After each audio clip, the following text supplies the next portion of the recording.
ഒരു ആഫ്രിക്കൻ നാടോടി കഥയാണ്. ഒരു സുന്ദരിയായ ഒരു പെൺകുട്ടി ഉണ്ടായിരുന്നു ഒരിടത്ത്. അവളെ കല്യാണം കഴിക്കണം എന്ന് പറഞ്ഞ് ഒരുപാട് ആണുങ്ങൾ അവളുടെ പിന്നാലെ കൂടി. അവൾ ഒരു കണ്ടീഷൻ വെച്ചു, എൻ്റെ കയ്യിൽ ഒരു പെട്ടിയുണ്ട്, ആ പെട്ടി തുറക്കാൻ പാടില്ല, അതാണ് കണ്ടീഷൻ. അവളുടെ സൗന്ദര്യം വർണ്ണിച്ച് പിറകെ നടന്ന ആണുങ്ങൾക്കൊന്നും ആ കണ്ടീഷൻ സ്വീകാര്യമായില്ല. കാരണം അവരെ സംബന്ധിച്ച് ഒരുവൾ ഭാര്യയായി കഴിഞ്ഞാൽ പിന്നെ അവളുടെ മേലുള്ള അധികാരം മുഴുവനും ഭർത്താവിൻ്റെതാണ്. എന്നാൽ ഒരുവൻ വന്ന് അവളോട് നീ പറഞ്ഞ കണ്ടീഷൻ എനിക്ക് സ്വീകാര്യമാണ് എന്ന് പറഞ്ഞു. അങ്ങനെ അവർ വിവാഹിതരായി. പക്ഷെ കുറച്ചു ദിവസം കഴിഞ്ഞപ്പോഴേക്കും അയാളിൽ സംശയരോഗം ആരംഭിക്കുവാൻ തുടങ്ങി. എന്തായിരിക്കും ഈ പെട്ടിക്കുള്ളിൽ, എന്തിനായിരിക്കും അവൾ അത് തുറക്കാൻ പാടില്ല എന്ന് പറഞ്ഞത്? ഈ ചിന്തകൾ കാരണം അവളുടെ ഗുണഗണങ്ങളിൽ ഒന്നും ശ്രദ്ധിക്കുവാൻ അയാൾക്ക് കഴിഞ്ഞില്ല. അവൾ എത്ര ആഴത്തിൽ സ്നേഹിച്ചിട്ടും അവളുടെ സ്നേഹത്തിൽ ആത്മാർത്ഥതയില്ല എന്ന് അയാൾ വിളിച്ചു പറഞ്ഞുകൊണ്ടേയിരുന്നു. അയാളുടെ ടോക്സിക് ബിഹേവിയർ അവൾക്ക് അസഹനീയമായി തോന്നി തുടങ്ങി. അവരുടെ സംസാര വിഷയങ്ങളിൽ ഈ പെട്ടി എപ്പോഴും ഒരു വലിയ പ്രശ്നം ഉണ്ടാക്കിക്കൊണ്ടേയിരുന്നു. അവൾ കെഞ്ചി ചോദിച്ചു, നമ്മുടെ സംസാരത്തിനിടയിൽ ഈ പെട്ടി ഒരിക്കലും ഒരു വിഷയമാകരുത് എന്ന് ഞാൻ പറഞ്ഞിട്ടുള്ളതല്ലേ, എനിക്ക് വാക്ക് തന്നതല്ലേ അങ്ങനെ ഉണ്ടാവില്ല എന്ന്.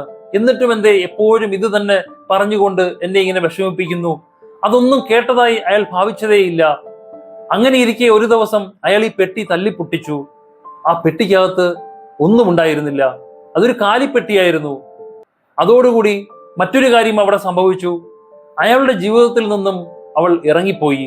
ചില ഇറങ്ങിപ്പോവലുകൾ അനിവാര്യമാണ്. ടോക്സിക് ലവിനെ കുറിച്ചാണ് ഇന്നത്തെ വീഡിയോ. സ്നേഹം ടോക്സിക് അല്ല എന്ന് വെച്ചാൽ ടോക്സിക് ആയതൊന്നും സ്നേഹമല്ല. Love is not falling in, love is rising up എന്ന് ഓഷോ പറഞ്ഞിട്ടുണ്ട്. വീഴുന്ന ഒന്നിന്റെ പേരല്ല സ്നേഹം, ഉയരുന്ന ഒന്നിന്റെ പേരാണ് സ്നേഹം.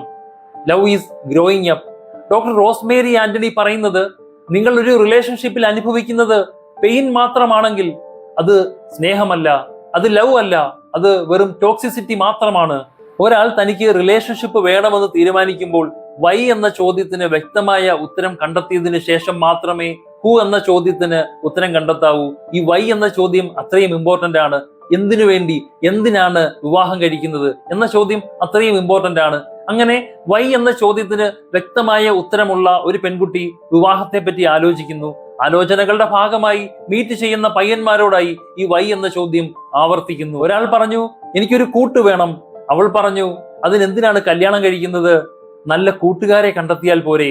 അടുത്തൊരാൾ പറഞ്ഞു, എനിക്ക് കുറച്ച് ദൂരെയാണ് ജോലി, എന്റെ സുഖമില്ലാത്ത അമ്മ മാത്രമേ വീട്ടിലുള്ളൂ. അവൾ ചോദിച്ചു, അതിനെന്തിനാണ് കല്യാണം കഴിക്കുന്നത്, ഒരു ഹോം നേഴ്സിന്റെ സഹായം തേടിയാൽ പോരെ. അടുത്തൊരാളുടെ മറുപടി ഇങ്ങനെയായിരുന്നു, ഞങ്ങളുടേത് വലിയ പേരുള്ള തറവാടാണ്, എനിക്ക് ജനിക്കുന്ന ആൺകുട്ടികളിലൂടെ വേണം ഞങ്ങളുടെ പാരമ്പര്യം തുടരുവാൻ. അവൾ പറഞ്ഞു, വെറുമൊരു ഗർഭപാത്രമാവാൻ ഏതായാലും താല്പര്യമില്ല. ഇങ്ങനെ കാണാൻ വരുന്നവരുടെ കാരണങ്ങൾ കേട്ട് അവൾക്ക് ശരിക്കും ബോധക്കേട് വരാൻ തുടങ്ങി. അങ്ങനെ ഇരിക്കെ അവൾക്ക് ഒരു ആലോചന വരുന്നു. വലിയ ഉത്സാഹമൊന്നുമില്ലാതെ ആ വ്യക്തിയെ കാണാൻ അവൾ തീരുമാനിക്കുന്നു. എന്തിനാണ് വിവാഹം കഴിക്കുന്നത് എന്ന അവളുടെ ചോദ്യം.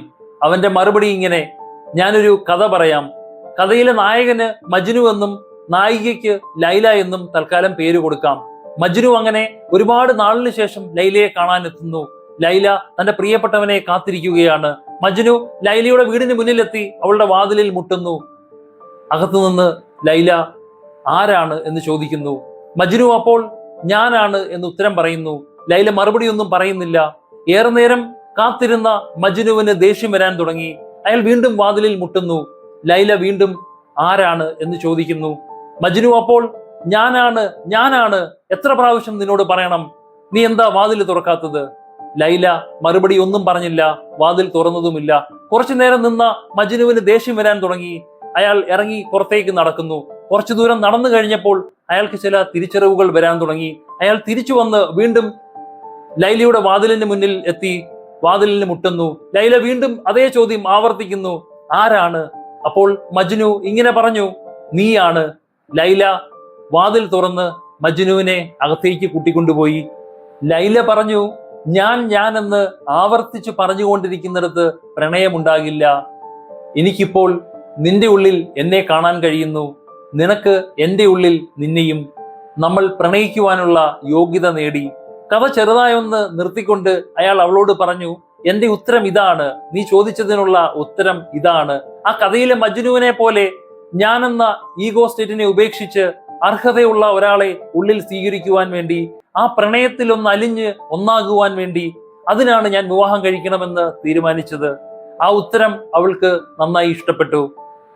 പ്രണയ ജീവിതം ആഗ്രഹിക്കാത്ത ആരും തന്നെ വിവാഹത്തിലേക്ക് പോകാതിരിക്കട്ടെ എന്ന് ഞാൻ ആഗ്രഹിക്കുന്നു. പ്രണയം എന്നത് ഇഷ്കാണ്, മുഹബത്തല്ല. ഇഷ്ക് എന്നത് അൺകണ്ടീഷണൽ ലവ് ആണ്.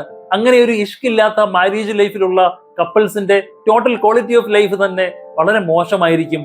നല്ല പ്രണയമുള്ള, നന്നായി പ്രണയിക്കുന്ന, നല്ല ഇഷ്കുള്ള കപ്പിൾസിനെ കാണാൻ എന്ത് ഭംഗിയാണെന്നോ, എന്തൊരു മനോഹരമായ ഒരു ഓറയാണെന്നോ അവർക്ക് ചുറ്റും. PMA ഗഫൂറിനോട് ഒരിക്കൽ ഒരു പെൺകുട്ടി ഇങ്ങനെ ചോദിച്ചു, സാർ ഞാൻ ആരെയാണ് പ്രണയിക്കേണ്ടത്? അദ്ദേഹം അവളോട് ഇങ്ങനെ മറുപടി പറഞ്ഞു, നീ സ്നേഹിക്കുന്ന, നിനക്ക് ചുറ്റുമുള്ളതിനെ, നിനക്ക് ചുറ്റുമുള്ള പ്രിയപ്പെട്ടവരെ കൂടുതൽ ഭംഗിയായി സ്നേഹിക്കുവാൻ സഹായിക്കുന്ന ഒരാളെ, നിങ്ങളെ നിങ്ങളാക്കുന്ന, എല്ലാത്തിനെയും നിങ്ങൾക്ക് നിഷേധിക്കുന്ന ഒരാളെ ആവരുത് നിങ്ങൾ ലവറായി തിരഞ്ഞെടുക്കേണ്ടത്. തമിഴിൽ നിന്നും ഈ വർഷം പുറത്തിറങ്ങിയ ഒരു ലവർ എങ്ങനെ ആവരുത് എന്ന് നന്നായി കാണിച്ചു തരുന്ന ഒരു നല്ല ചിത്രമാണ് ലവർ. ഒരു റിലേഷൻഷിപ്പിൽ വളരെയധികം ശ്വാസം മുട്ടൽ അനുഭവിക്കുന്ന വ്യക്തികൾ അവരുടെ പാർട്ണറുമൊത്ത് ഈ സിനിമ ഒന്ന് കാണുന്നത് നല്ലതായിരിക്കും. ഗ്യാസ് ലൈറ്റിംഗ് എന്താണെന്നും ട്രോമ ബോണ്ടിങ് എന്താണെന്നും ടോക്സിസിറ്റി എന്താണെന്നും ഒക്കെ നന്നായി അവതരിപ്പിച്ച് കാണിക്കുന്നുണ്ട് ഈ സിനിമയിൽ. അർജുൻ റെഡ്ഡി എന്ന സിനിമ ചെയ്ത തെറ്റ് ഈ സിനിമ ആവർത്തിക്കുന്നില്ല എന്നുള്ളതും വലിയൊരു ആശ്വാസമാണ്. ഒരു ടോക്സിക് ലവറിന്റെ മുന്നിൽ നിങ്ങളുടെ അൺകണ്ടീഷണൽ ലവും ഇഷ്കും അലിഞ്ഞൊന്നാകാനുള്ള മനസ്സും ഒന്നും വർക്കാവില്ല.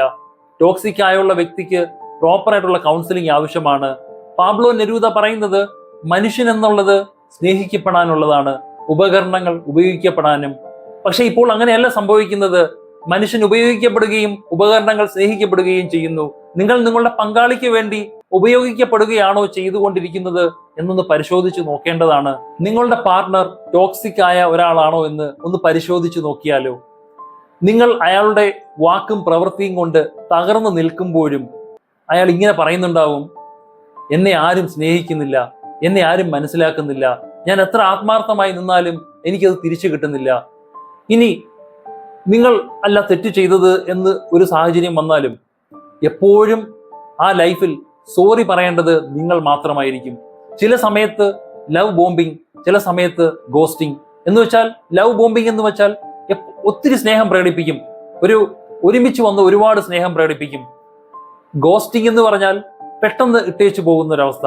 അങ്ങനെ ഇരിക്കുമ്പോൾ പെട്ടെന്ന് അവഗണിക്കുക, നിങ്ങളുടെ മെസ്സേജ് റിപ്ലൈ തരാതിരിക്കുക, നിങ്ങൾ എന്തെങ്കിലും ചോദിക്കുന്നതിന് ഒരു മറുപടിയും തരാതിരിക്കുക, അങ്ങനെ പൂർണ്ണമായും നിങ്ങളെ അവോയ്ഡ് ചെയ്യും. ഇത് എന്തുകൊണ്ടാണ് ഇയാൾ ഇങ്ങനെ പെരുമാറുന്നത് എന്ന് ആലോചിച്ച് നിങ്ങൾക്ക് ഡിപ്രഷൻ അടിച്ചാൽ പോലും അത് എന്തിനാണെന്ന് അയാൾ പറയുകയില്ല.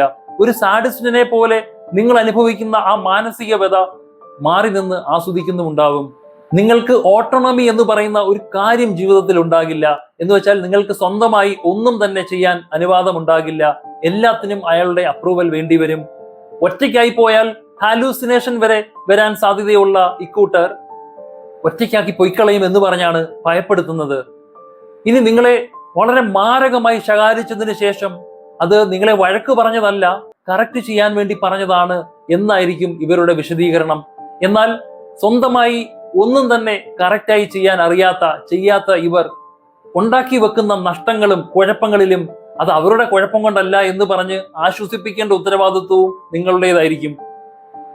സോറി പറഞ്ഞ് ഞാൻ മടുത്തു, എത്ര കാലം ഇങ്ങനെ പേടിച്ചു കഴിയും എന്നിങ്ങനെയൊക്കെയുള്ള അവസ്ഥകളിലൂടെ പോകുന്ന മനുഷ്യരുടെ ക്വാളിറ്റി ഓഫ് ലൈഫിനെ പറ്റി ആലോചിച്ചു നോക്കിയിട്ടുണ്ടോ?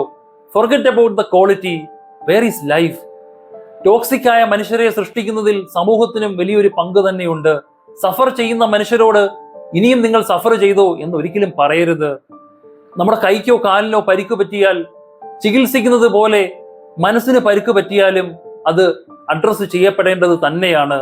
വിഷം കലരാത്ത ഭക്ഷണം പോലെ നമുക്ക് പ്രധാനമാണ് വിഷം കലരാത്ത ബന്ധങ്ങളും. Thank you so much for watching this video. ഈ വീഡിയോ കണ്ടതിന് ഒരുപാട് നന്ദി. ഈ വീഡിയോയെ കുറിച്ചുള്ള അഭിപ്രായങ്ങൾ കൂടി അറിയിക്കുമല്ലോ. ഇങ്ങനെയുള്ള വീഡിയോകൾ ഇഷ്ടമാകുമെങ്കിൽ എന്റെ യൂട്യൂബ് ചാനൽ സബ്സ്ക്രൈബ് ചെയ്യുന്ന കാര്യം കൂടി പരിഗണിക്കുമല്ലോ. അപ്പോൾ മറ്റൊരു വീഡിയോയുമായി വീണ്ടും കണ്ടുമുട്ടാം. Thank you.